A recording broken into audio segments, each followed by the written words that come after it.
अजित पवार यांच्या राष्ट्रवादीचे आमदार प्रताप पाटील चिखलीकर यांनी आज विठ्ठलाचं दर्शन घेतलं आणि यावेळी त्यांनी अजित पवार मुख्यमंत्री व्हावेत असं साकडं विठ्ठलाला घातलं।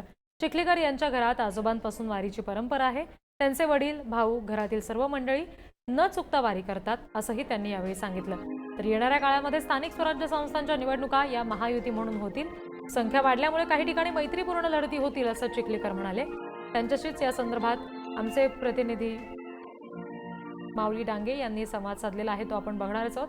पण सध्या ही दृश्य आपण बघतोय ती माऊलींच्या पादुकांचं दर्शन घेण्यासाठी वारकऱ्यांची जी दृश्य आता आपण टिपलेली आहेत कॅमेऱ्यामध्ये, त्याची सगळी दृश्य स्क्रीनवर बघतोय आपण। पंढरपूरकडे आता वारी प्रस्थान करते।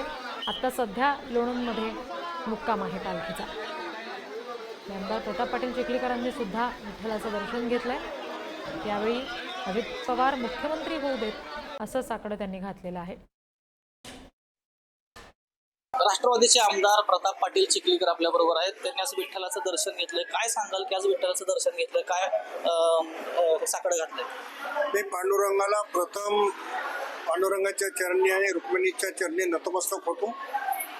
आज पांडुरंगाचं आणि रुक्मिणी मातेचं दर्शन या ठिकाणी घेतलेलं आहे। या राज्यातला शेतकरी, कष्टकरी या सुखावला पाहिजे, सर्व जनता गुण्यागोविंदानं नांदली पाहिजे आणि माझ्या शेतकरी बांधवावर दुबार पेरणीचं संकट येऊ नये अशा पद्धतीचं साकडं मी परमेश्वराला घातलं। आपल्या घरात वडिलोपार्जित म्हणजे पिढीजात वारीची परंपरा आहे, कसं पाहता याच्याकडे?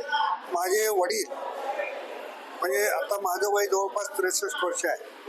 मला असं वाटतं की 70-75 वर्षापेक्षाही अधिक काळापासून माझे आजोबा मारुतराव पाटील, माझे वडील कैलासवासी गोविंदराव पाटील, माझे मोठे बंधू, माझी आई हे सातत्यानं वारीमध्ये यायचे।